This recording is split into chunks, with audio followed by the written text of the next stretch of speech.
Hey everybody, it's BDC. Thanks for checking out this video and my channel. Today I am doing a build preview on a bunker that I just finished late last night.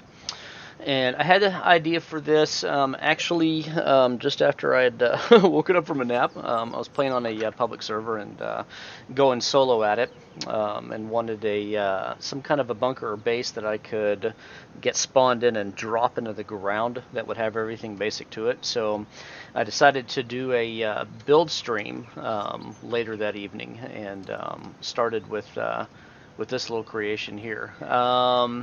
This is BDC's drop bunker. It's what I've called it. It's basically a hardened bunker, and most of it's subterranean, like I'd mentioned. It's built within a sarcophagus, all armored concrete and all that jazz, and it's got a nearly full solar array up above. Excuse me, with 8 cannon turrets and 4 flak turrets and all that jazz. Anywho, this was one of the test ones that I spawned in and simulated digging out into the ground just to see how it would work, and it took about 20 minutes. So there's still a couple of texture things on this that need to be addressed, but anywho. We've got a couple of entries going into this bunker from the outside, as well as the main hangar doors. The entire structure of this thing is built around these 2 9x7 hangar doors. This was kind of the idea I had. Basically, you have a center landing pad, and then you have all the stuff around it that you can get to, all of your production stuff, your medical stuff, kitchen, plant nursery stuff, whatever, that kind of thing, and then have the ship directly in the middle. So that's how I built this. It's got, let's see, you've already seen the turrets up top, and it's also got some sentry turrets inside to protect the hangar bay, as well as the two entries into the facility, and the Infirmary, then the Armory over there. Let's see what else we've got. Everything in here is labeled, and I mean everything. It took a while to do. Let's see, production area right here. Production and refining is what I'm calling this. We have a furnace that I couldn't fully dig the stone out of over there. It's got its own separate cargo.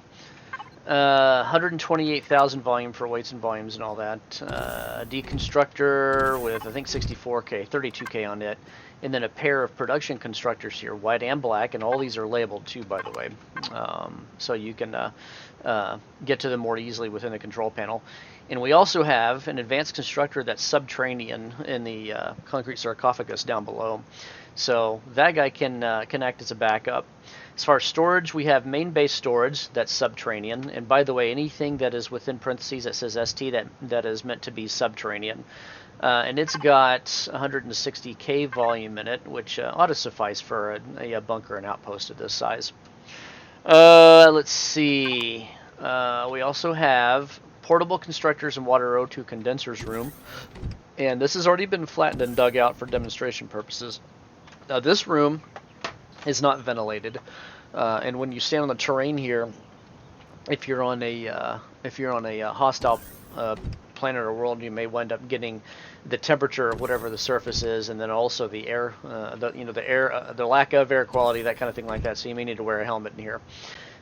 Motion sensor activated lights in here, but the idea behind this room is to be able to place things like this down. So if you've got portable constructors and you want to use them for, some kind of production means or something like that, then you can.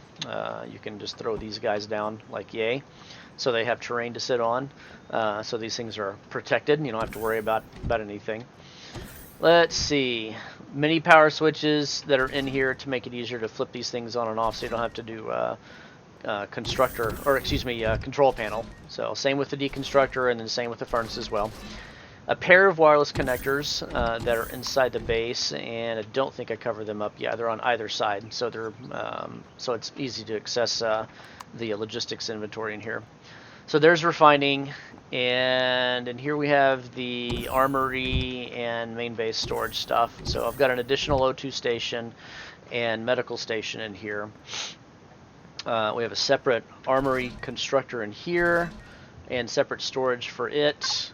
This will look slightly different than the blueprints up on the workshop. 64K volume on it. I've got pre-labeled and pre-colored storage boxes, 16K volume each for your small arms, any kind of tooling, demolitions, and rocket stuff, heavy weapons, fuel O2 storage, and then vehicle parts, base parts, and then any Prometheum stuff that's been made, or fusion cells, that kind of thing, and then laser weaponry. And then over here, I've got a repair station that's motion sensor activated, so the power on it stays off, because these things are actually kind of piggy at idle, 150 kilowatt power usage. 2 armor lockers, a separate storage box for armor and mods, and then also the repair console for the repair station block that's out here on the pad. Also hangar doors, control switch, so you can manually shut and lock these things down. All of these separate areas have double doors for security, and the entire internal structure and exterior structure actually is all made of armored concrete. And on this one, I also used heavy glass for higher hit points and for a little bit better aesthetic than the standard armored glass windows. Let's see. Full infirmary in here. Got all your medical equipment that you need. Got a couple of plants to make you feel good. Separate small table for whatever stuff you want to put in. A bench for stamina. And then O2 station and medical station as well. And then a separate food processor and fridge for storing and crafting of medical items. So a lot of these things take perishable items to have to create, so like herbal leaves and plant protein, so you can toss them in this fridge here. Let's see, got everything else. There's an elevator that goes up, and in here we have a kitchen and plant nursery. It's combined. This is one thing I was pretty excited about doing. 4 plant grow lights, a total of 36 plots that can be placed in here, and two fridges already labeled, left and right kitchen, and separate food processor, obviously. Then an ATM, so you can put all your cash in there that you steal from your your Talon and Xerax bodies. And then what else do we have? Of course, your stamina bench. Every kitchen has to have this. One thing I wanted to note on here, I've done a lot of work in the custom power groups, so I've got one that's called, on the finished one, it's called Plant Nursery. And so when you click that off, it'll kill the grow lights and the ventilator inside of here. And so that keeps that separate from the regular ventilators, the 4 other ones that are in this base for like a lower power mode. Because several of those things can eat up like 80 or 100 kilowatts of power, which is a good amount. And if it's not needed on a planet where this is deployed that's got a breathable atmosphere, you can just switch those off, yet still keep the single ventilator and then the grow lights and everything for your plant nursery. So let's see. Don't know if there's anything much else really to show on this. Like I was showing here, the separate power groups for stuff, sentry turrets, and your topside turrets you can switch on and off. The solar array, it's 14 large solar panels, protected by armored glass. And let's see, everything here is switchable on and off, really easy to try and achieve a low power mode thing. Let's see, as far as the size of the SV, this is a pair of 9x7 hangar doors, and I want to say maybe a class size 4 SV could fit in here. I'm not sure right off the top of my head, but it can fit a decent sized SV, not some of the really like uber larger ones. This guy obviously won't fit, but it will fit some of these guys in here fairly easily. So this is basically, it was originally designed for like solo play use, type thing. If you wanted to have your own base, an outpost or something on a world that's not your main base, something that's self-functioning, fully equipped, and simple and all that. That you have an extremely small CV maybe, or an SV like this that you can park in, then you can do it. Other than that, let's see, build cost and all that. It is a level 15 base, 4.5 hours in the blueprint hopper, and a crap ton of stone dust for the armored concrete, and then modest amounts of stuff. I mean, the only thing that gets over 1,000 here is silicone and iron. and that's probably for the use of all the glass that I have all over the place in this thing, and then obviously the iron for some of the hardened components and everything. Tier 3 stuff that it requires is 151 Arrestrum and 151 Zascosium. That's going to be probably for the flak turrets. Anywho, I think that's it. Nothing else to this really. Let's see. I have the completed version sitting over here. You'll have to forgive me for all this crap I have. This is what it looks like underneath.